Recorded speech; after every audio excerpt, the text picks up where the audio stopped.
आज के আমরা আলোচনা করব ব্যাকরণের পদের যে অধ্যায় আছে তার শেষ অংশ।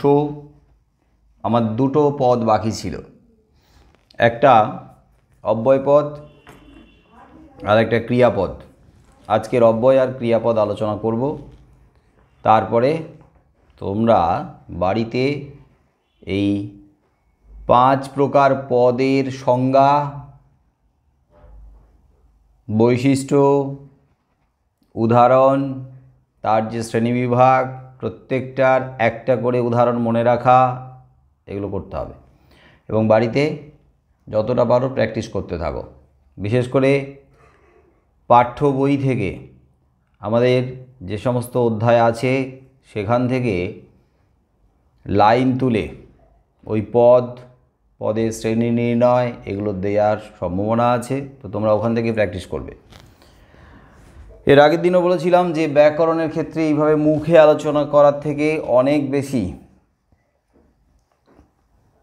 ফলপ্রসূ, অনেক বেশি তোমরা বুঝতে পারবে বা শিখতে পারবে সেটা যদি বোর্ড ওয়ার্ক করতে পারি বা সামনাসামনি যদি বোঝাতে পারতাম। যাই হোক, এই অবস্থায় 1 মিনিট চলো।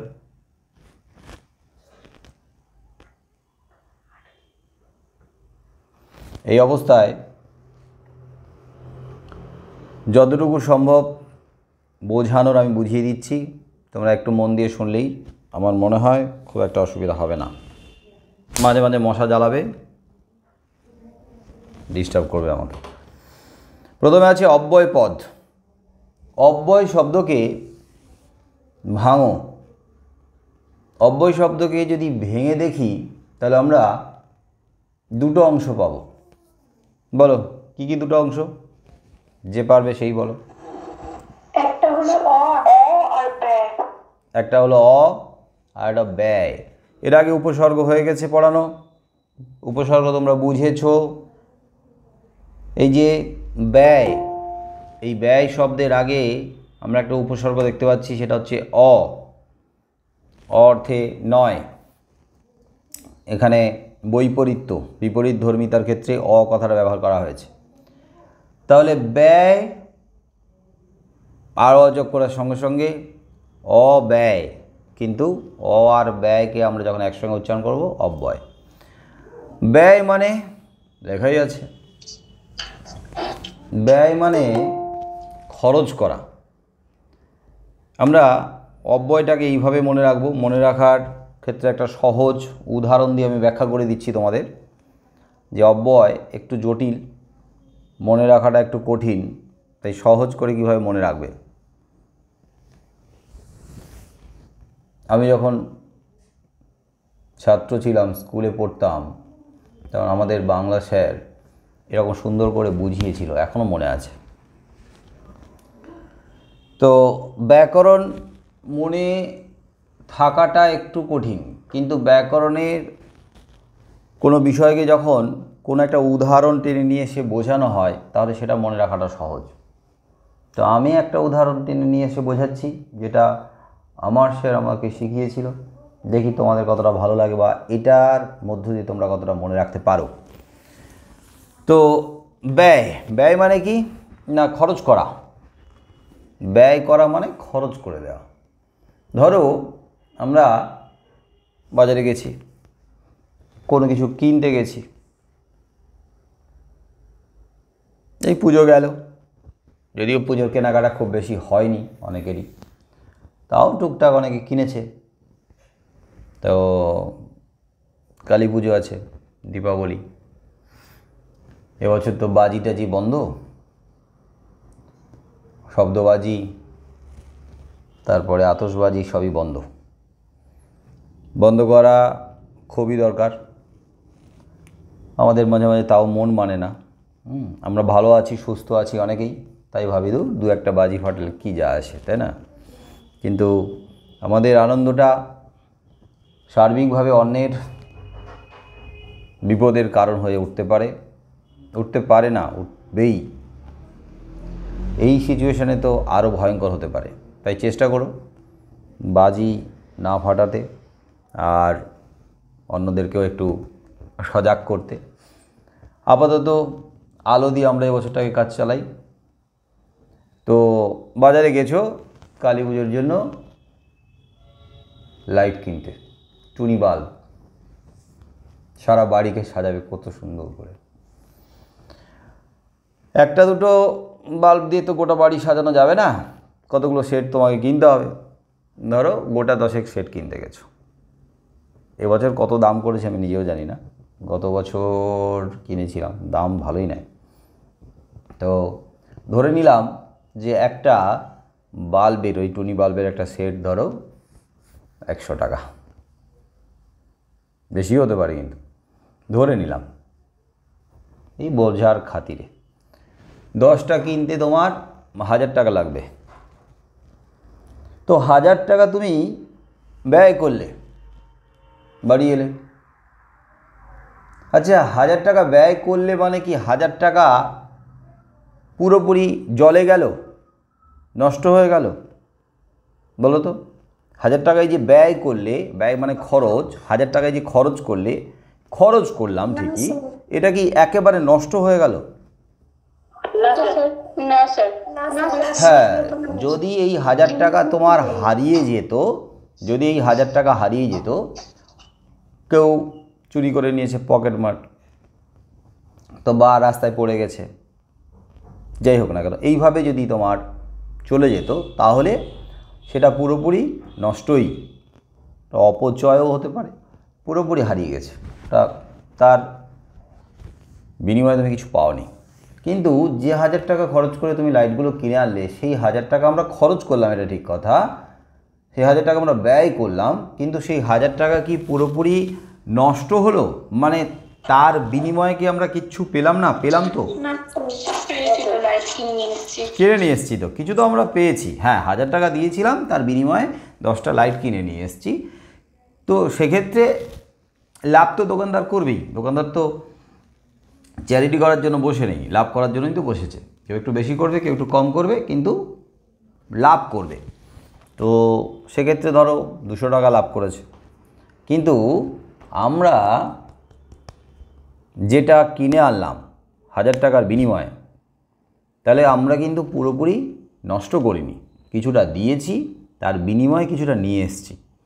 এবং বেশি নিয়ে এসেছি কি কম নিয়ে এসেছি সেটা বড় কথা নয়, কিন্তু নিয়ে তো এসেছি।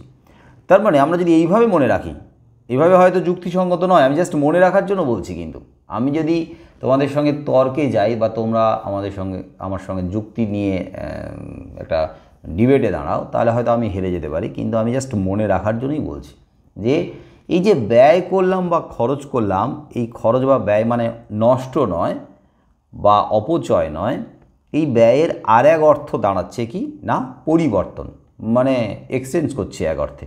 হ্যাঁ, তো অল্টারনেটিভ কিছু একটা পাচ্ছি, দিলাম টাকা, তার বিনিময়ে কিছু পেলাম, তার মানে বিনিময় বা পরিবর্তন এক অর্থে। এটা দিলাম, তার পরিবর্তে এটা পেলাম, তাই তো? এইভাবে মনে থাকবে কি যে ব্যয় করলাম মানে কিন্তু এক অর্থে ব্যয় মানে খরচ, কিন্তু তার আর এক অর্থ দেখতে পাচ্ছি। যদি অর্থ অনুযায়ী আমরা যাই, তাহলে কিন্তু কি হলো না, পরিবর্তন হলো। কিছুটা দিলাম, তার বিনিময়ে কিছু নিলাম, তো একটার বিনিময় আর একটার পরিবর্তে আর একটা, তাহলে একটু পরিবর্তনের ব্যাপারটা আসছে না? তাহলে এইভাবে মনে রাখবে যে ব্যয় মানে খরচ, কিন্তু এখানেই দেখতে পাচ্ছি আমরা ব্যয় মানে কি না, পরিবর্তন। তাহলে ব্যয় মানে যদি পরিবর্তন হয়, তার আগে আমরা অযোগ করলাম, তাহলে অব্যয়, ব্যয় মানে পরিবর্তন নেই, তার মানে পরিবর্তন নেই মানে কি, অপরিবর্তনীয়। তাহলে ব্যয় মানে যদি পরিবর্তন হয়, তাহলে অব্যয় মানে অপরিবর্তনীয়, কোনো পরিবর্তনই হলো না, তাই তো, পরিবর্তনহীন। এবারে দেখো অব্যয়ের অর্থতে লেখাই আছে যে অব্যয় কথাটির অর্থ হলো অপরিবর্তনীয়। তাহলে অব্যয়, ব্যয় মানে যদি খরচ হয়, খরচের আরেক অর্থ যদি হয় পরিবর্তন, তাহলে অব্যয় মানে অপরিবর্তনীয়, মানে কোনো পরিবর্তন নেই, কোনো চেঞ্জ নেই, যা ছিল সেই অবস্থাতেই আছে। রোদে পুড়বে না, আগুনে জ্বলবে না, বৃষ্টিতে ভিজবে না, কোনো কিছুতে ওর ক্ষয় নেই, পরিবর্তন নেই, চেঞ্জ নেই। এটাই হচ্ছে অব্যয়। এবার সংজ্ঞাতে দেখো, বুঝতেই পারবে। সংজ্ঞাতে যাওয়ার আগে আমি উদাহরণটা আগে বলবো। উদাহরণ, ব্যাকরণের ক্ষেত্রে উদাহরণ আগে মনে রাখবে, তারপর সংজ্ঞাতে যাবে। ছেলেটি গরিব কিন্তু সৎ। এখানে দাগ দেওয়া আছে কিন্তুতে। ছেলেটি গরিব কিন্তু সৎ, কিন্তুতে দাগ দেওয়া আছে। এই কিন্তুটা কোনো কিছুতেই এর পরিবর্তন হবে না। এই কিন্তুর কোনো কিছুতেই পরিবর্তন ঘটবে না বা হবে না। ছেলেটি গরিব কিন্তু সৎ, আমি যদি বলি ছেলেটি গরিব কিন্তু সৎ ছিল, ছেলেটি গরিব কিন্তু সৎ থাকবে। ছেলেটি, তার সঙ্গে আরও আমি বহুবচন যোগ করতেই পারি। ছেলেটি না করে ছেলে মেয়েগুলি গরিব ছিল কিন্তু সৎ। আবার ছেলেটার সাথে ছেলেকে বাদ দিয়ে আমি মেয়েটিকেই বসালাম, মেয়েটি গরিব কিন্তু সৎ। ব্যাপারটা কি বলছি, যে এই বাক্যটাকে আমি যেভাবেই বলি না কেন, কিন্তুটা একই অবস্থায় আছে, একই রূপে আছে, কি তাই তো? কিন্তুর কি কোনো পরিবর্তন হয়? তুমি যাই করো, এই বাক্যটাকে যেভাবে খুশি চেঞ্জ করো, না স্যার। কিন্তুর পরিবর্তন হবে? না স্যার। কিন্তুর সঙ্গে কোনো কিছু যোগও করতে পারবে না। অন্য কিছুর সঙ্গে যোগ করতে পারো, কিন্তু কিন্তুর সঙ্গে কিছুই যোগ করা যাবে না। কিন্তুকে কোনোভাবে পরিবর্তন করা যাবে না। তাহলে এই কিন্তু, এটা যেহেতু অপরিবর্তনীয়, তাহলে এটাই অব্যয়। তাহলে অব্যয় কাকে বলছে? যে সকল পদের কোনো পরিবর্তন বা রূপান্তর হয় না, এবং সেটা কোন ক্ষেত্রে? না লিঙ্গ, বচন, পুরুষ, বিভক্তি, ক্রিয়ার কাল, কালটা এখানে লেখা নেই, লিখে নিতে পারো, টেন্স, ক্রিয়ার কাল যখন পরিবর্তিত হয়, এই পদটার কোনো পরিবর্তনই হয় না। প্রভৃতির ভেদে, ভেদে মানে পার্থক্যে কোনো রূপান্তর বা পরিবর্তন হয় না, তাকে বলা হয় অব্যয়। বোঝা গেল? তাহলে কিন্তু বলো, এবং, ও, অথচ, অথবা, আরও যত যত যত যত যত যত আছে, সেগুলোর কোনো পরিবর্তন হবে না, কোনো ক্ষেত্রেই পরিবর্তন হবে না। ব্যাকরণের যত রকমের অধ্যায় আছে, সেখানে যে অবস্থায় রেখে দাও, ও ওই অবস্থাতেই থাকবে। অতীতকালে যা ছিল বর্তমানেও তাই থাকবে, ভবিষ্যতেও তাই থাকবে। বিভক্তির ক্ষেত্রেই হোক, বচনের ক্ষেত্রে হোক, লিঙ্গর ক্ষেত্রে হোক, পুরুষের ক্ষেত্রে হোক, ব্যাকরণের প্রত্যেকটার ক্ষেত্রেই এর কোনো পরিবর্তন বা রূপান্তর ঘটবে না।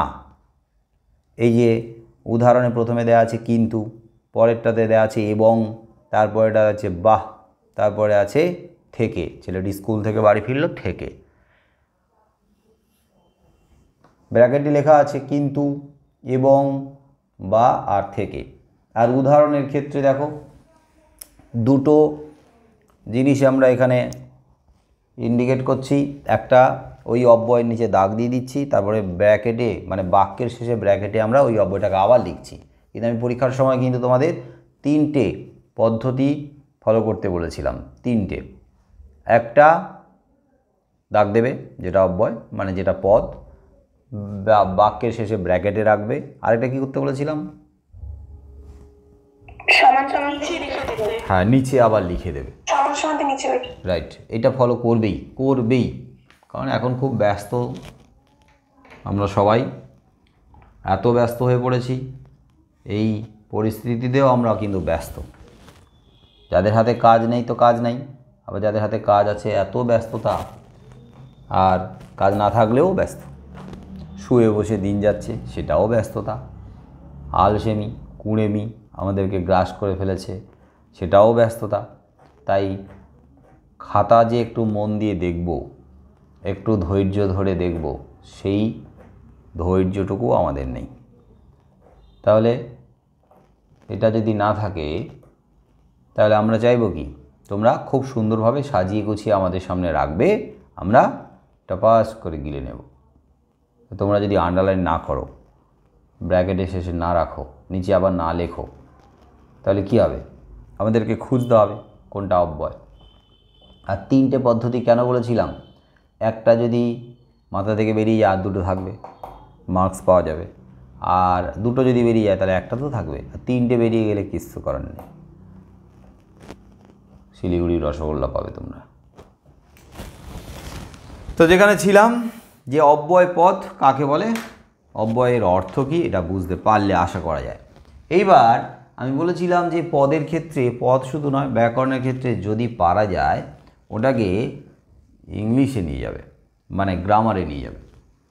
অব্যয় পদ বাংলায়, বাংলা তো বড় কঠিন জটিল, অনেক বেশি বিস্তারিত, এই কারণেই বিপজ্জনক, আমাদের কাছে চাপের হয়ে যায়। অব্যয় পদ অনেক বড়, তুলনায় গ্রামারের ক্ষেত্রে ইংলিশের ক্ষেত্রে অনেক সহজ, অনেক কম আছে, এখানে অনেক বেশি আছে। হ্যাঁ বলো, অব্যয়ের ইংলিশ কি? Preposition, conjunction. আর আরেকটা আসুক,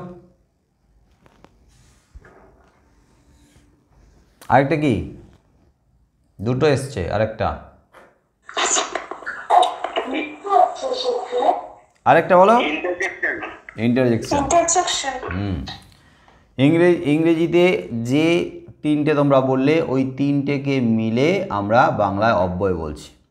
প্রিপোজিশন এটাও বাংলার ক্ষেত্রে অব্যয়, কনজাংশন এটাও বাংলার ক্ষেত্রে অব্যয়, ইন্টারজেকশন এটাও বাংলার ক্ষেত্রে অব্যয়। এই তিনটেকে আমরা একসাথে অব্যয় বলছি। এবার ওই তিনটের আলাদা আলাদা নাম এই অব্যয়ের মধ্যে আছে, মানে আলাদা আলাদা ভাগ আছে।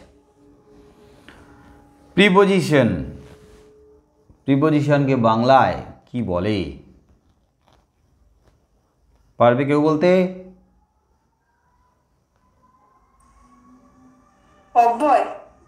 না না, প্রিপোজিশন কনজাংশন ইন্টারজেকশন তিনটে মিলেই অব্যয়। আমি আলাদা করে বলছি, প্রিপোজিশনটা আলাদা করে বাংলায় কোন অব্যয়?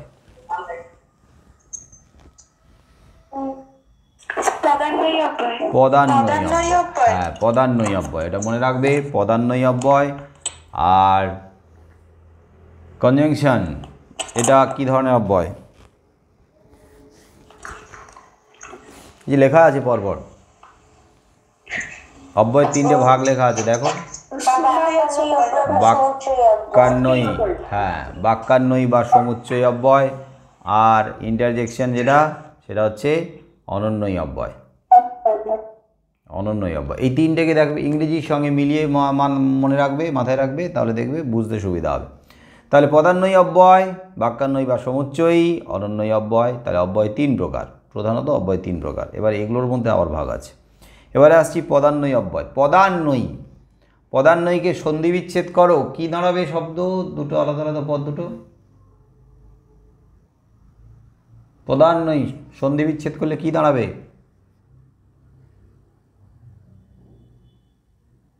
পদ যোগ অন্বয়ী। অন্বয়ী, অন্বয় মানে কি? অন্বয়, অনয় ব অন্ত্যস্ত, অন্বয় মানে কি? যোগ। অন্বয় মানে যোগ, সম্পর্ক, বন্ধন, অন্বয় মানে। তাহলে অন্বয় থেকে অন্বয়ী, তাহলে পদান্বয়ী। তাহলে পদান্বয়ী তার মানে পদান্বয়ীর ক্ষেত্রে যে অব্যয়গুলো আমরা পাবো সেই অব্যয়গুলো কি করবে, কি বলে, আইডিয়া কি বলে? নাম থেকে কি বুঝছো? যুক্ত করবে। কাকে কাকে? যুক্ত করবে বা সম্বন্ধ, দুটো পদ যুক্ত করবে। রাইট।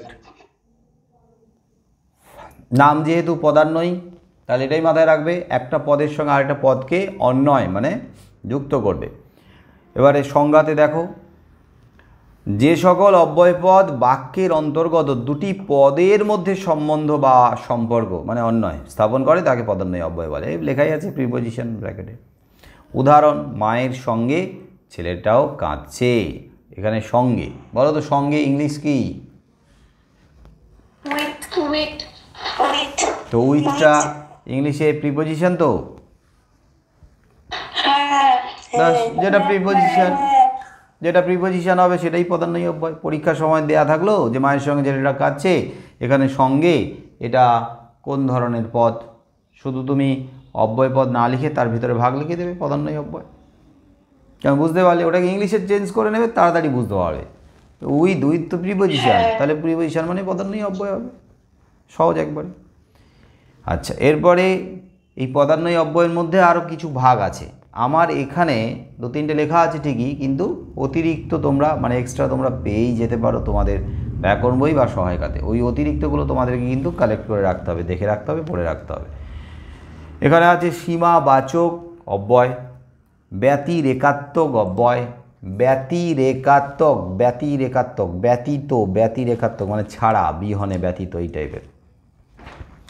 সীমাবাচক মানে সীমা, দূরত্বটাকে প্রকাশ করবে। স্যার, আপনি সাদৃশ্যবাচকটা জেরক্সে কেটে দিয়েছেন, কিন্তু ছায়ার নোট বইতে আছে সাদৃশ্যবাচকটা। সাদৃশ্যবাচক অব্যয়টা কি এই পদান্বয়ী অব্যয়ের মধ্যেই আছে না অন্য ভাগে? এইখানে আছে।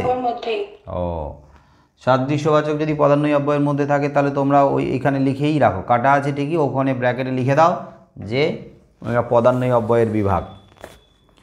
সাদৃশ্যবাচক অন্য কোনো বইতে আবার আলাদা দেওয়া আছে, সম্ভবত এই কারণেই কাটা ছিল। তাও যদি লেখা থাকে আপাতত লিখে রাখো, আলাদা করে লেখা। লিখে ওই সাদৃশ্যবাচক অব্যয়টাকে ব্র্যাকেটে লিখে রাখো, পদান্বয়ী অব্যয়ের ভাগ।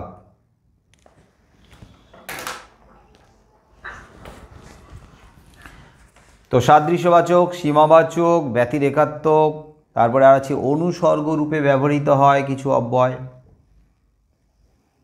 প্রথমে সাদৃশ্যবাচকটাই দেখো, বলে নিই এখানে। সাদৃশ্য মানে তো তুলনা না পার্থক্য? বলো কি সাদৃশ্য মানে কি? একটার সঙ্গে আরেকটা সাদৃশ্য করা মানে কি? তুলনা করা হয় তো, না পার্থক্য করা হয়? তুলনা করা হয়। তাহলে সাদৃশ্যের ক্ষেত্রে তুলনা করা হয়। তাহলে তুলনার ক্ষেত্রে কি থাকবে? আলাদা আলাদা জিনিস থাকবে, মানে আলাদা আলাদা বৈশিষ্ট্য থাকবে, না মোটামুটি মিল থাকবে? মিল থাকবে।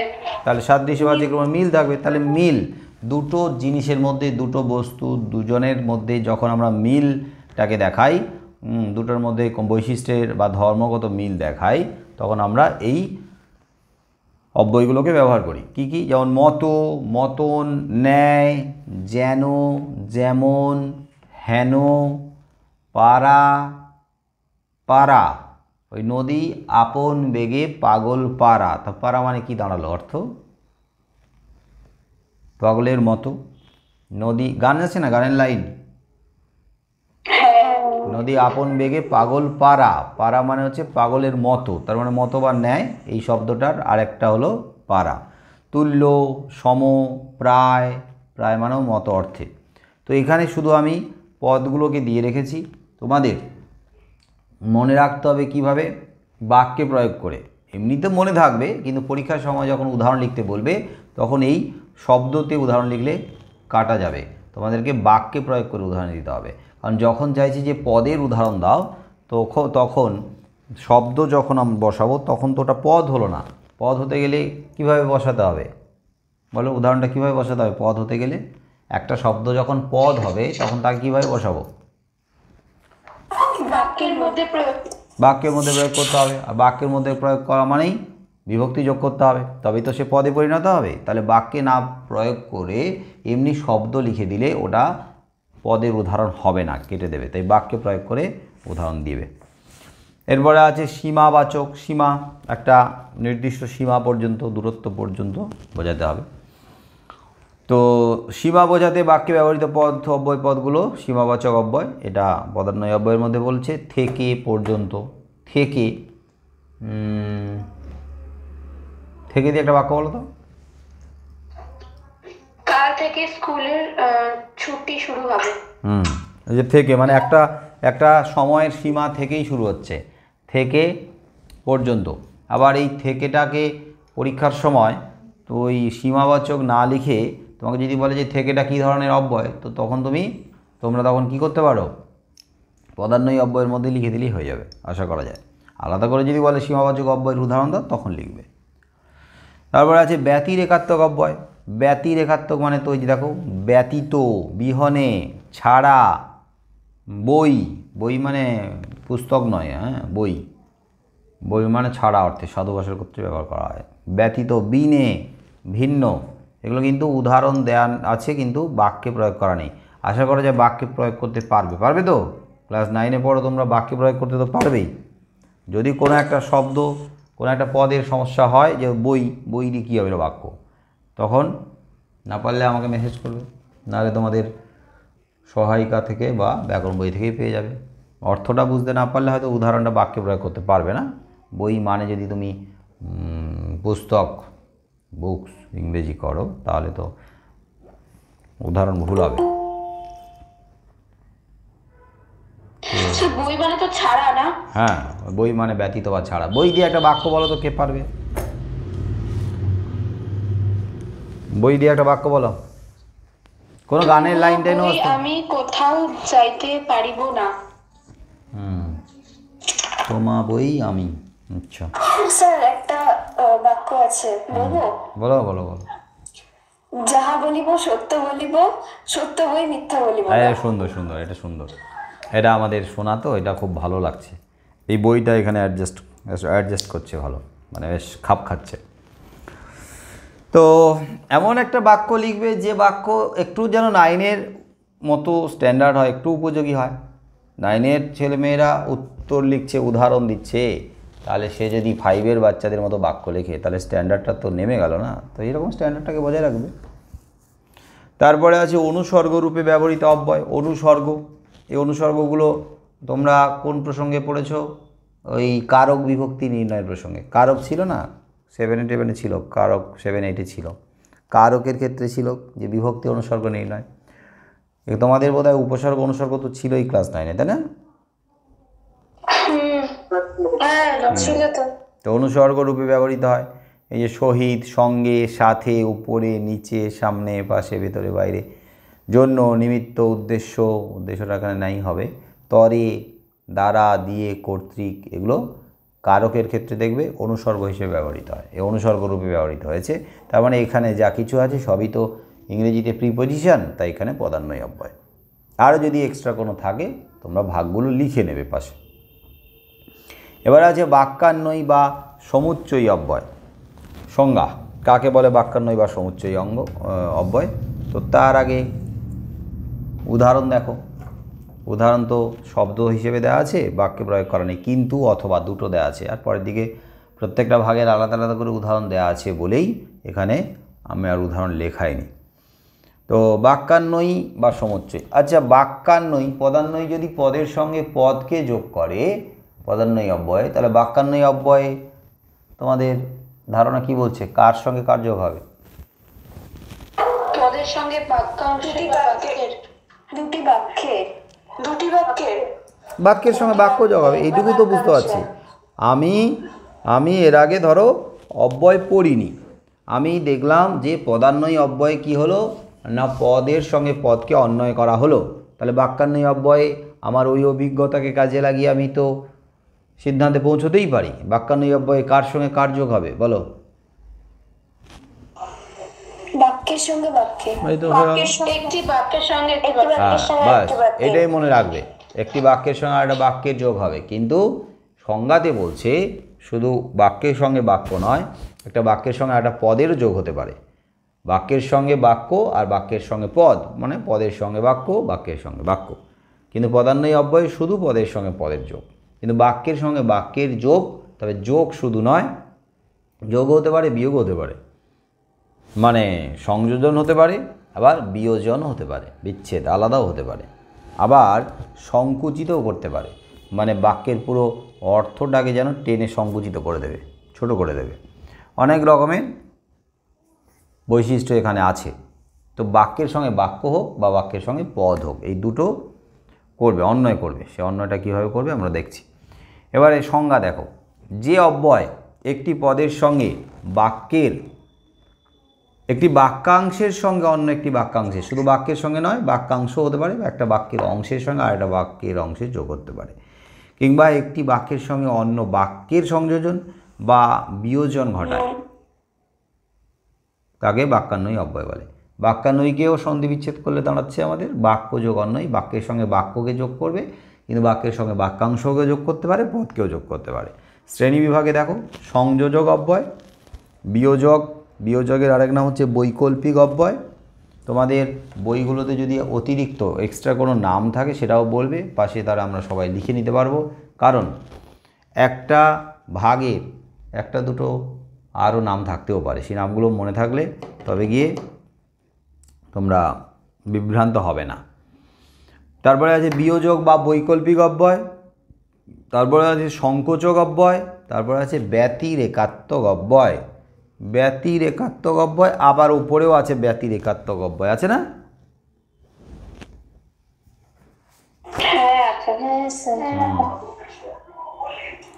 সেখানে ব্যতিরেকাত্মক অব্যয়ের উদাহরণ কিছু আলাদা আছে, ওপরের ব্যতিরেকাত্মক অব্যয়ের উদাহরণ আবার বোধহয় আলাদা আছে। ওই অব্যয়গুলো পদকে যোগ করবে, আর এই যে ব্যতিরেকাত্মক অব্যয়ের এই উদাহরণগুলো পদের সঙ্গে বাক্য বা বাক্যের সঙ্গে বাক্যকে যোগ করবে বা বাক্যাংশকে যোগ করবে। দেখো 4 নম্বরে লেখাই আছে পরের পেজে, ব্যতিরেকাত্মক অব্যয় হচ্ছে যদি না, নতুবা, না হলে, নয়তো, এই ধরনের হবে।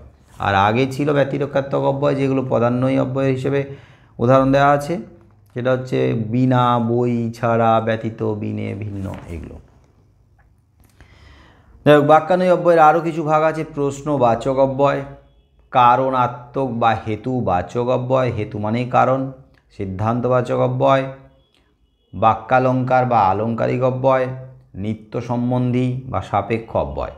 একটা কেটে দেওয়া আছে সংশয়সূচক অব্যয়। সংশয়সূচক অব্যয়টাকে বোধহয় আলাদা করে রাখা আছে। এইখানে অব্যয়ের যে অব্যয়ের যে ভাগগুলো আছে না, এই ভাগগুলো একটু আধটু কনফিউজ করে দেবে। কোন ভাগটাকে যে কোন বইতে কোথায় ফেলা আছে সেটা নিয়ে একটু একটা দুটোর কনফিউশন আছে।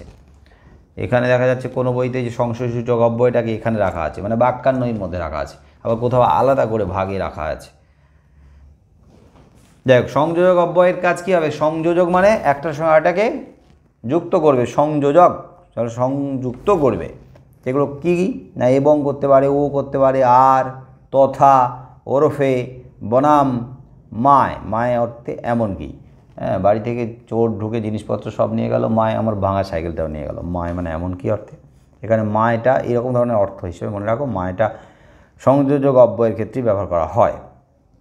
বিয়োজক তাহলে বিচ্ছিন্ন করবে, একটা বাক্যের থেকে আরেকটা বাক্যাংশকে বা পদকে বিয়োজক আলাদা করবে, মানে অর্থ অনুযায়ী দেখবে মনে হবে যেন একটু খাপছাড়া করছে, খাপছাড়া মানে বৈপরীত্যতা, বিপরীত ধর্মিতার ক্ষেত্রে বিয়োজক অব্যয় আসে। অথবা, বা, কিংবা, না হয়, না আলাদা দেওয়া আছে, না নয় আলাদা দেওয়া হচ্ছে, এটা হয় না আলাদা হবে না,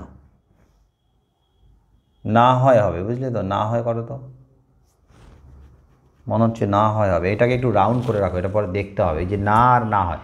নয়, হ্যাঁ, নয়টা দেওয়া তো বিয়োজক অব্যয়ের মধ্যে। নয় উদাহরণ দেওয়া আছে, উদাহরণটা তাহলে থাকলে আমাকে বলো। হ্যাঁ হ্যাঁ, বলো কি উদাহরণ দেওয়া, বলো। বনে নয় মনে মোর পাখি আজ গান গায়। ও রাইট রাইট রাইট, এই নয় আমি আর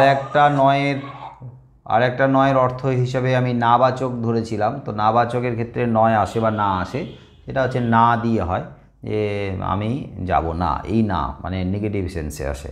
তো এখানে বনে নয়, কি বললে আরেকবার বলো?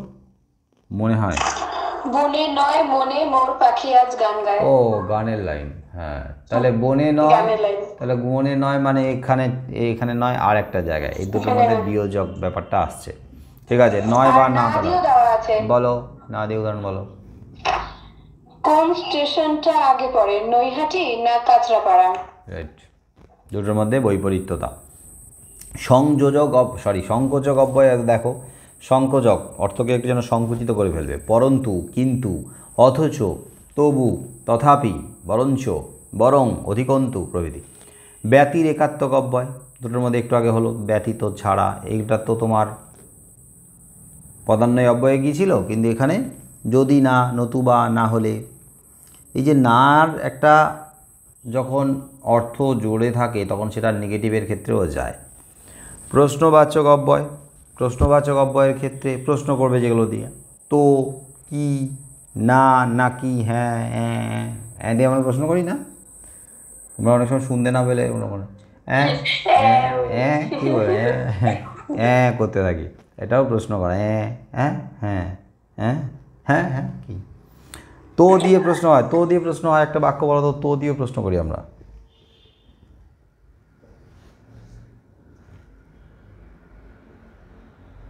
বলো তো দিয়ে প্রশ্ন করি তো, বলি না তুমি যাবে তো, অন্য কোনো প্রশ্নবোধক শব্দ ব্যবহার করলাম না, তো দিয়েই প্রশ্ন করে দিলাম, তুমি যাবে তো, তো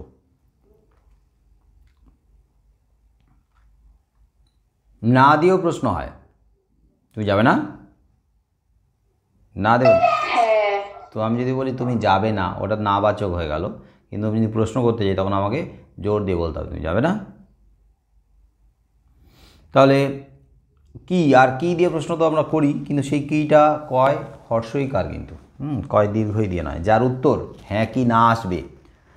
কয় হর্ষই দিয়ে প্রশ্ন করলে উত্তর সবসময় হ্যাঁ কি না আসে, তো সেটা কয় হর্ষই হবে, দীর্ঘই দিয়ে প্রশ্নবাচক অব্যয় করবে না। হেতু বাচক অব্যয়, হেতু মানে কারণ। এখানে না দেওয়া আছে তোমার নাম কি, দেওয়া আছে দিদি কার্ড দিয়ে, কিন্তু এটা হবে না। তো কয় দীর্ঘই দেওয়া আছে, হুম জেনারেলি কয় দীর্ঘই দিয়ে অব্যয় হয় না। তোমার নাম কি, এখানে আমাকে ডাকছো কেন, এরকম সব প্রশ্ন কেন দেওয়া আছে। কেন হবে, কেন দিয়ে হবে, কেন হবে? কিন্তু কিটা যদি থাকে সেটা কিন্তু কেনতে তো হ্যাঁ বা না দিয়ে উত্তর আসে না। না না হ্যাঁবাচক তো বলিনি, প্রশ্নবাচক অব্যয় বলেছি। না স্যার বলেছেন কি রস্বীকার দিয়ে থাকলে হ্যাঁ বা না আসে। আচ্ছা হ্যাঁ শুধু আমি কির ক্ষেত্রে বলছি, একটা তো কয় হর্ষই আছে আর একটা কয় দীর্ঘই আছে। এবারে আমরা কোনটা ব্যবহার করব, কয় হর্ষইটা ব্যবহার করা হয় যার উত্তর হ্যাঁ কি না আসে।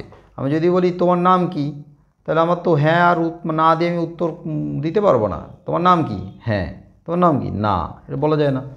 তোমার নাম, হ্যাঁ তোমার নাম কি, তার মানে কি কোনো একটা উত্তর তোমাকে দিতে হচ্ছে, সেক্ষেত্রে কয় দীর্ঘই আসে, আর যেটার উত্তর হ্যাঁ কি না দিয়ে হতে পারে সেগুলো কয় হর্ষই আসে।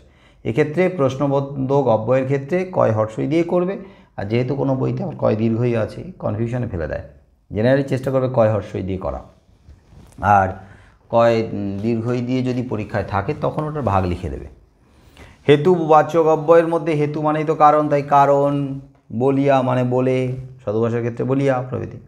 সিদ্ধান্তবাচক অব্যয় সিদ্ধান্ত, সিদ্ধান্তে পৌঁছানোর জন্য যে অব্যয়গুলো ব্যবহার করা, তাই আজ বৃষ্টি হচ্ছে তাই স্কুলে গেলাম না, কোভিড চলছে তাই স্কুলে যাওয়া বন্ধ। তো এই যে তাই মানে কি সিদ্ধান্ত নেওয়া হচ্ছে, ভালো রেজাল্ট করব তাই আগাম একটা ভালো মোবাইল কিনে দিয়েছে।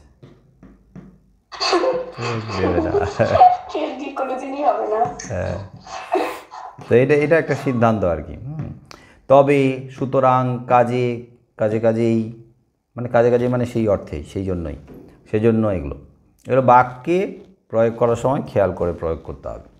এবার আসছে বাক্যালঙ্কার অব্যয় বা আলংকারিক অব্যয়। তো যে অব্যয়গুলো বাক্যে ব্যবহৃত হয় অলঙ্কার হিসেবে, মানে অলঙ্কার মানে তো এক অর্থে গহনা ভূষণ না, তো অলঙ্কার হিসেবে ব্যবহৃত হবে মানে কি বাক্যটা তুমি সাধারণভাবে যখন বলছো তখন সেই বাক্যটা মনে হচ্ছে অতি সাধারণ একটা ম্যাড়মেড়ে একটা ব্যাপার, কিন্তু সেই বাক্যের মধ্যে যদি একটু স্ট্যান্ডার্ডনেস আনতে হয়, সেই বাক্যের মধ্যে যদি একটু মানটা বাড়াতে হয়, তখন আমরা এই অলঙ্কারগুলো ব্যবহার করি। সেই অলঙ্কারগুলো, যে অলঙ্কারগুলো অব্যয় হিসেবে বসে তাকে বাক্যালঙ্কার অব্যয় বলে। যেমন ধরো আমি বললাম যে কাল তোমার যাওয়ার কথা ছিল, এই কথাটা বললে এই বাক্যটার মধ্যে একটু কোমলতা কম শোনালো, একটু নমনীয়তা কম শোনালো, একটু মাধুর্য কমলো, মানে মনে হলো একটু রুড ব্যাপার হয়ে গেল, মানে একটু কড়া করে আমরা বললাম কাউকে তোমার যাওয়ার কথা ছিল, মানে অর্ডার টাইপের হয়ে গেল। হ্যাঁ, মানে তো মানে তাকে আমরা ধমক দিচ্ছি ব্যাপারটা এরকম আর কি। হ্যাঁ, কিন্তু অনেক সময় বড়োদেরকে তো আমরা অনেক সময় এরকমভাবে কথা বলি না, তখন আমরা একটু অলঙ্কার যোগ করে বাক্যটার যে এটা মানে রুক্ষতাটাকে আমরা কমিয়ে দিয়ে একটু কোমলতাটাকে বাড়াই, শুনতেও ভালো লাগে। তোমার যাওয়ার কথা ছিল, এটা না বলে তোমার তো যাওয়ার কথা ছিল, মানে তখন একটু কোমলতা মানে নমনীয়তা হবে, তোমার তো যাওয়ার কথা ছিল, মানে বুঝতে পারছো ব্যাপারটা কী বললাম। তো দিয়ে আমরা কী করলাম, বাক্যে একটা মানটাকে একটু অন্যরকমভাবে করলাম। তো এই যে তোটা, এই তোটা এখানে অলঙ্কার হিসেবে বসছে, তাই এটা আলংকারিক অব্যয়। আবার এই তোটা যখন প্রশ্ন হিসেবে ব্যবহার করা হবে তখন সেটা প্রশ্নবাচক অব্যয়ের মধ্যে চলে যাবে। বোঝা গেল কি? আমি যদি বলি তোমার যাওয়ার কথা ছিল, তোমার যাওয়ার কথা ছিল, আমি তো না বললে অন্য একটা অলঙ্কারে ব্যবহার করলাম। তোমার কিন্তু যাওয়ার কথা ছিল, কিন্তু ব্যবহার করলাম, এই কিন্তুটা এখানে অলঙ্কার হিসেবে বসলো। আবার এই কিন্তুটা অন্য বাক্যে কী হিসেবে বসেছিল? ধরো নির্মেঘ আকাশ, মেঘমুক্ত আকাশ, কিন্তু বৃষ্টি হচ্ছে, তখন কি করা হচ্ছে? হ্যাঁ, ওটা হচ্ছে সংকোচক অব্যয় হিসেবে ব্যবহার করা হয়েছিল। কিন্তুটা সংকোচক অব্যয়। আবার এখানে কিন্তুটা আলংকারিক অব্যয়, কিন্তুটা এখানে অলঙ্কার হিসেবে ব্যবহার করা হয়েছে। পরের পেজে উল্টে দেখো উদাহরণ কী কী দেওয়া আছে, বলো। ছায়ার বইয়ে আলংকারিক অব্যয় অনন্যই অব্যয়ের মধ্যে দেওয়া। ওই যে বললাম না যে বিভিন্ন বইতে না বিভিন্ন রকমের ভাগের মধ্যে ফেলে রেখেছে, এটা নিয়ে কনফিউশনে রয়েছি আমি। যদি আলাদা করে দেওয়া থাকে, ওটাকে যদি অনন্যের মধ্যে দেওয়া থাকে, ওটাকে অনন্যের মধ্যে নিয়ে যাবে কোনো কোনো বইতে। আমি কিন্তু ব্যাকরণ বই থেকে এগুলো উদাহরণগুলোকে সব এক জায়গায় করেছিলাম। আলাদা করে দিও, পরীক্ষার সময় ওইভাবে জেনারেলি দেবে না, এটা শিওর, যে বাক্যান্বয়ী অব্যয়ের কতগুলো ভাগ কী কী লেখো এরকম দেবে না, তোমাদের এইরকম দেবে বড়জোর যে একটা বাক্য থাকবে, আমার তো যাওয়ার কথা ছিল, তো ওটা এখানে কী অলঙ্কার, তোমাকে সেই ভাগটা লিখতে হবে, যেটা একটা আলংকারিক অব্যয়। বা একটা উদাহরণ দিতে বলবে যে একটা আলংকারিক অব্যয়ের উদাহরণ দাও, তখন তো দিয়ে বা কিন্তু দিয়ে উদাহরণ দেবে। এভাবে মনে রাখো। আর আপাতত বইতে যেভাবে আছে দেখছো ওইভাবেই আলাদা করে নাও, এটার সঙ্গে নাম করে। এ দেখো আলংকারিক অব্যয় কিছু উদাহরণ দেওয়া আছে, না দিয়েও উদাহরণ দেওয়া আছে। নাটা দিয়ে, না তো আমরা অসম্মতির ক্ষেত্রে ব্যবহার করি, আবার এই যে নাটা একটু আগে কী হিসেবে ব্যবহার করলাম, কী অব্যয়? প্রশ্নবাচকেও না ব্যবহার করলাম, তাই না? আবার একটা বিয়োজক অব্যয়, বিয়োজক অব্যয়েও ব্যবহার করলাম না, বিয়োজক। বনে নয়, মনে হয় না কি, আমি ভুলে গেলাম, নাই মনে নয় না, বনে নয়, নয় দিয়ে ব্যবহার করলাম। তাহলে এখানে কিন্তু আবার নাটা অলংকার হিসেবে ব্যবহার করা হয়েছে। কীভাবে? কত না দিনের কথা, কত না দিনের কথা মানে কত দিনের আগের কথা, কত পুরনো কথা, কত না। তাহলে কত না দিনের কথা কি আমি এখানে নেগেটিভ অর্থে বলছি, কোনো কি নাবাচক অর্থে বলছি কত নাটা? তাহলে এটা এখানে একটা বিশেষ অলংকার হিসেবে ব্যবহার করে বাক্যটাকে একটু অন্য মানে নিয়ে গেল। তারপরে কি, এক যে ছিল রাজা, আমি যদি বলি এক ছিল রাজা, এটা একটু অন্যরকম শোনাচ্ছে। আবার যদি বলি এক যে ছিল রাজা, সেটা একটু অন্যরকম লাগছে। এটা যেটা এখানে অলংকার হিসেবে ব্যবহার করা হয়েছে। তোমার তো যাওয়ার কথা ছিল, তো আমাকে দেখতে যেও, কিন্তু এই কিন্তুটা অলংকার। বড্ড দুষ্ট হয়েছো, বড্ডটাও অলংকার। তারপরে তুমি মহারাজ সাধু হলে আজ আমি আজ চোর বটে, বটেটাও অলংকার হিসেবে ব্যবহার করা হয়েছে, মানে বাক্যের মানটাকে একটু উন্নত করা হয়েছে। এবার আছে নিত্য সম্বন্ধী বা সাপেক্ষ অব্যয়। এর আগে সর্বনাম পদে এরকম একটা নাম ছিল না, নিত্য সম্বন্ধী বা সাপেক্ষ সর্বনাম ছিল না, একটা সাপেক্ষে আর একটা আসতো, যে তার সাপেক্ষে সে, যিনি তিনি। তাহলে ঠিক সেই রকমভাবে অব্যয়ের ক্ষেত্রে যখন একটা সাপেক্ষে আর একটা আসছে, তখন সেটা সাপেক্ষ অব্যয় বা নিত্য সম্বন্ধী। দুটোর মধ্যে সাধারণভাবে, নিত্য মানে সাধারণ, নিত্য মানে সাধারণভাবে দুটোর মধ্যে একটা সম্বন্ধ আছে। একটা এলে আরেকটা আসবেই পেছনে পেছনে, জড়িওয়ালা। যেমন যত তত, যত মত তত পথ, যেমন তেমন, যেহেতু সেহেতু, যদি তবে, এত যে। এত যে মানে বাক্যটাকে আমরা এইভাবে ব্যবহার করতে পারি বাক্যে, তাজমহল এত এত এত এত সুন্দর, যে এতগুলো এত বলে দিয়েছি, এতগুলো এত হবে না। তাজমহল এত সুন্দর, তারপরে যে দেশ বিদেশ থেকে কত পর্যটক দেখতে আসে, বা দেশ বিদেশের পর্যটকদের কাছে তার কত কদর। তাহলে এত আর যে কীভাবে প্রয়োগ করতে হবে বুঝতে পেরেছ? উদাহরণ যখন দেবে বাক্যে প্রয়োগ করে, যখন আবার নিচে লিখবে কীরকমভাবে লিখবে, এইভাবে ডট ডট দেবে মাঝখানে।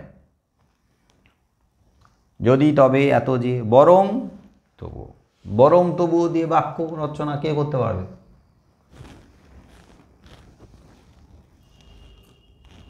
আজ না গিয়ে বরং কাল যাওয়াই শ্রেয় হবে। হ্যাঁ, আবার বলো, বরং তবু, আজ না গিয়ে বরং কাল যাওয়াই শ্রেয় হবে। তবুটা কোথায় গেল? তবু ছিল, বরং আর তবু দিয়ে করতে হবে তো, বরং এর সঙ্গে। বরং তবুও, বরং আর তবুও।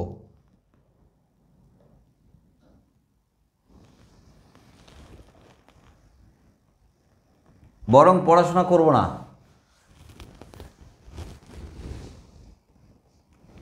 পাস করার জন্য তবুও চিটিং করব।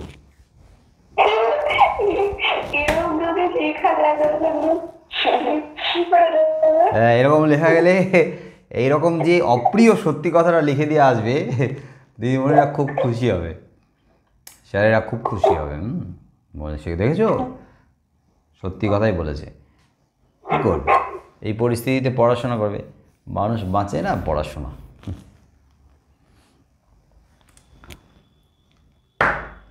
ছেলেটি বরং ভিক্ষা করবে, তবু কার কাছ থেকে, কি না, বরং ভিক্ষা করবে, ধার নেবে না, বা বরং কি বলবো, পরিশ্রম করবে, বা বরং অভাবে থাকবে, কিন্তু কারোর কাছ থেকে দয়া নেবে না, এরকমই আর কি, এরকমভাবে যোগ করো। যেই না অমনি, যেই না পা বাড়লাম অমনি সাপের ঘাড়ে মরাস, বৃষ্টি এলো জমজমিয়ে। যে জন্য তা, যে জন্য তা দিয়ে পারবে,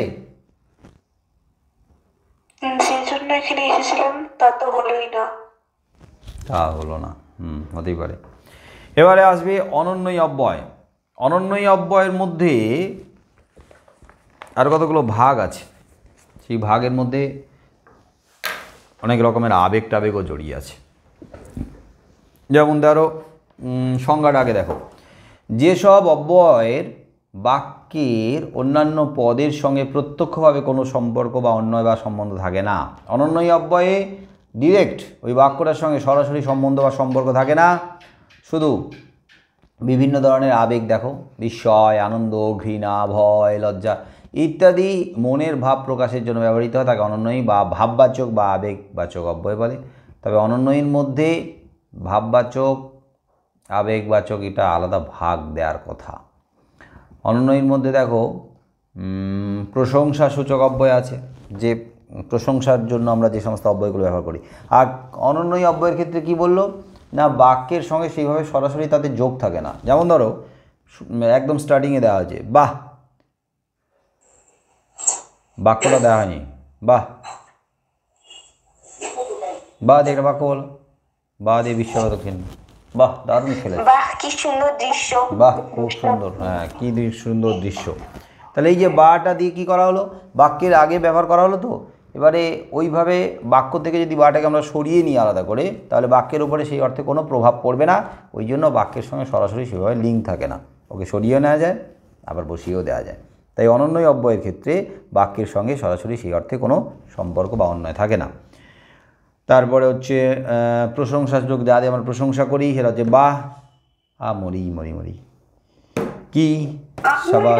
কি অর্থ স্যার প্রয়োগ হয়েছে, মানে হ্যাঁ, আমরিটা, আমরিটা হচ্ছে কাউকে প্রশংসা করা, মরি মরি, রূপের ডালি। আর তোমরাই তো, মেয়েরাই তো ভালো বলতে পারবে মরি মরি দিয়ে। তোমাদের তো এই সমস্ত, অনেকে এই সমস্ত ভঙ্গিমাগুলো জানে, কথাবার্তাতে, এক্সপ্রেশনে, মুখ বাঁকানো, কত কী রকম করে। তারপরে ঘৃণা বা বিরক্তি সূচক দেখো, যেগুলোতে ঘৃণা বা বিরক্তি, হায় হায়, হায় হায় দিয়ে তো একটু দুঃখ টুক্ষও প্রকাশ পায়, দূর দূর দূর হ, ছি ছি, মোলো মোলো যা, সংশয় প্রকাশ পাচ্ছে। ও এই সংশয় সূচকটাকে এইখানে ঢোকানো হয়েছে, আগে ছিল না সংশয় সূচক, এইখানে নিয়ে এসছে। কোনো বইতে অনন্যই অব্যয়ের মধ্যে আছে, আবার কোনো বইতে আগেও দেওয়া আছে। দেখো তোমাদের বইতে যেটা দেওয়া আছে ওই ভাগের মধ্যেই রেখো। সংশয় প্রকাশ পাবে, মানে সন্দেহবাচকও বলে তাকে, সংশয়। বোধ হয়, বোধ হয় এই হাইকোর্টের আর সুপ্রিম কোর্টের কার মধ্যে, অনন্যই অব্যয়ের মধ্যেই দেওয়া।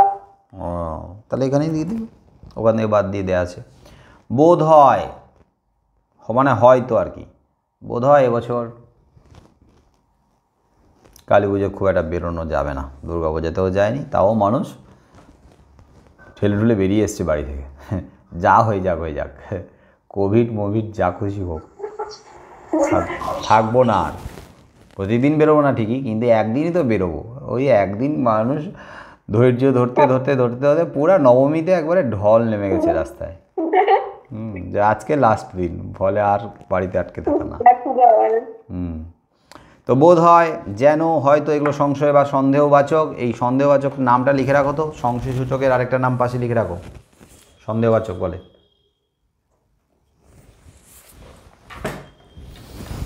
তারপরে আছে সম্মতি সূচক অব্যয়। সম্মতি, সম্মতি তো হ্যাঁ দিয়েই প্রকাশ করা হয়। এই যে তুমি যাবে, হ্যাঁ, তাহলে হ্যাঁ দিয়ে সম্মতি, হ্যাঁ দিয়ে বাক্য রচনা করতে হবে কিন্তু, হ্যাঁ আচ্ছা, এটা দিয়েও সম্মতি প্রকাশ করে। হুম হুম হুম, মুখটা না খুলে আমরা সম্মতি প্রকাশ করি হুঁ দিয়ে, হুম হুম হুম, ঠিক আছে যা বলেছ, মানে ওটা হ্যাঁ অর্থেই অনেকে ব্যবহার করে। বাস বলে না ব্যাস বলে, কোনটা বলে উচ্চারণ?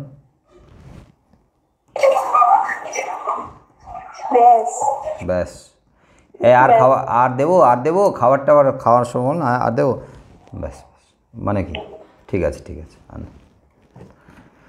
অসম্মতি প্রকাশ পাচ্ছে যেগুলো দিয়ে, না বাচক, যেটা যেমন না দিয়ে তোর না বাচক প্রকাশ পাই, নেই।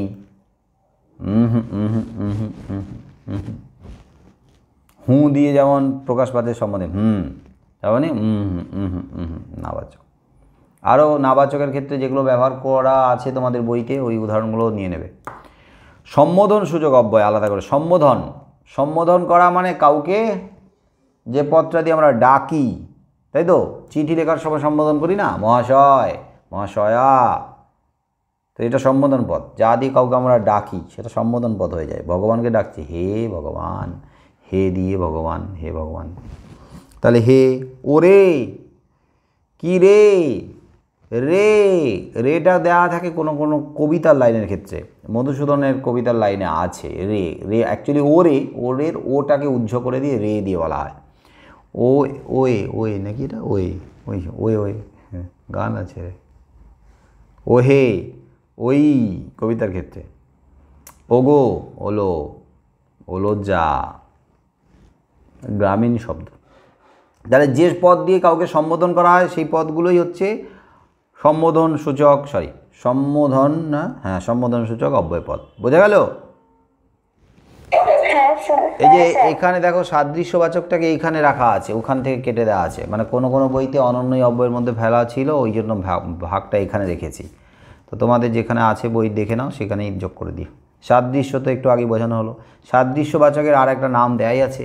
সাদৃশ্য মানে হচ্ছে উপমা, তুলনাবাচক, তো তাই উপমাবাচক বা তুলনাবাচকও বলে। পাশে লিখে রাখো তো, সাদৃশ্য সূচক বা তুলনাবাচক বা উপমাবাচক। তুলনাবাচকটা লিখে রাখো।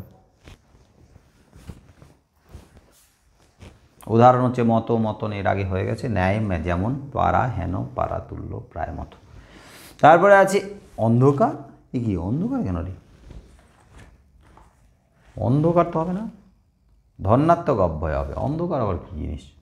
অন্ধকার না অব্যয় নেই, কাটতো অন্ধকারকে। ও হো, অন্ধকার না, এটা অনুকার। হায় রে, আমিও গেছি। অনুকার, অদন্তে নহস্য, এটা ঠিকঠাক করো। অনুকার বানানটা অন্ধকার মতো লাগছে। হ্যাঁ, অনুকার অব্যয় ভাগ আছে, অনুকার অব্যয় বা ধন্যাত্মক অব্যয়। তো অনুকার বা ধন্যাত্মক, এর আগে তোমরা অনুকার শব্দ বা ধন্যাত্মক শব্দ পড়ে এসেছো, যে শব্দগুলো ধ্বনি থেকে সৃষ্টি হয়। ধ্বনি, এই যে ধ্বনি করবে, একটা ধ্বনি আওয়াজ, টকটক করে একটা আওয়াজ হলো, সেই আওয়াজ থেকে একটা শব্দ তৈরি হয়ে গেল, টক টক, ঠক ঠক, যা খুশি করো। তেমনি ধ্বনি থেকে শব্দ তৈরি হয় আওয়াজ থেকে, তাই ধন্যাত্মক শব্দ। সেই ধন্যাত্মক শব্দগুলো যখন অব্যয় হয়ে যায় তখন অব্যয়, ধন্যাত্মক অব্যয় বা অনুকার অব্যয় বলে। যেমন হাতে লণ্ঠন করে ঠন ঠন, ঠন ঠন আওয়াজ থেকে তৈরি হয়েছে। বৃষ্টি পড়ে টাপুর টুপুর, ভয়ে বুক ঢিপ ঢিপ করছে, ঢিপ ঢিপ ঢিপ ঢিপ ঢিপ ঢিপ। বোঝা গেল?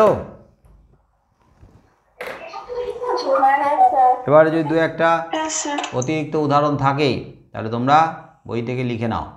আমি এখন 5 মিনিট না 2 মিনিট ব্রেক দেব, কারণ হ্যাঁ, ধনাত্মক অব্যয়ের নাম ভাব প্রকল্পক ধনাত্মক অব্যয় দেওয়া। কি অব্যয়? ধনাত্মক অব্যয়ে ভাব প্রকাশক ধনাত্মক অব্যয়। ভাব, একটা ভাব প্রকাশক ধনাত্মক অব্যয়। উদাহরণ কি আছে? রাগে গা ভিড়ি করে উঠলো। ওই যে ঠিকই আছে, ওগুলো সব ধর্নাত্মকেরই ভাগ, ওর ভেতরে ভাগা লিখতে হবে না। পরীক্ষায় যদি দেয় যে ভাব প্রকাশক, তখন ওই যে একটা বিশেষ ভাব প্রকাশ করবে, যে রিরি, একটা রিরি করে উঠছে শরীর, এখন রিরি, একটা ভাব প্রকাশ পাচ্ছে কী অবস্থায়। ওর ভেতরে ভাগ লেখার দরকারই নেই, ধর্নাত্মক অব্যয় লিখে দিলেই হবে। স্যার এখানে না একটা ভাগ আছে, ভাববাচক বা আবেগবাচক অব্যয়। হ্যাঁ, ওটা তো তোমার অনন্যই অব্যয়ের মধ্যে যাবে, আবেগবাচক। অনন্যেরই ভাগ। অনন্যের ভাগ, ওটা আমার এখানে খাতায় বোধহয় লেখা নেই, লিখে নাও তো। অনন্যের এক ভাগ হচ্ছে আবেগ। কোনো উদাহরণ দেওয়া নেই। ওই তো আমি বলতে দিচ্ছি, আবেগ, আবেগ সূচক, আবেগ সূচক দিয়ে হয় না, ওই অনেক রকমের আবেগ, সেই আবেগের মধ্যে বিভিন্ন ভাগ, ঘৃণা, দুঃখ, রাগ, কষ্ট, কত রকমের আবেগ হয়, ওগুলো সব আবেগের মধ্যেই পড়েছে। আমি আলাদা আলাদা করে দিয়ে রেখেছি না উদাহরণ ওগুলো। হ্যাঁ, তো তুমি আকাশের ক্ষেত্রে বলো না। যে কোনো একটা দিয়ে দেবো। হ্যাঁ, ওই যে আকাশ দিয়ে দাও না, বাহ কি সুন্দর নীল আকাশ, এই যে বাটা, এটা আবেগ প্রকাশ ঠিক করবে। আছে, ঠিক আছে। তাহলে 2 মিনিট ব্রেক, তারপরে ক্রিয়াটা শেষ করব। ক্রিয়াটা হয়ে যাবে আশা করা যায় 12টা 10-এর মধ্যে।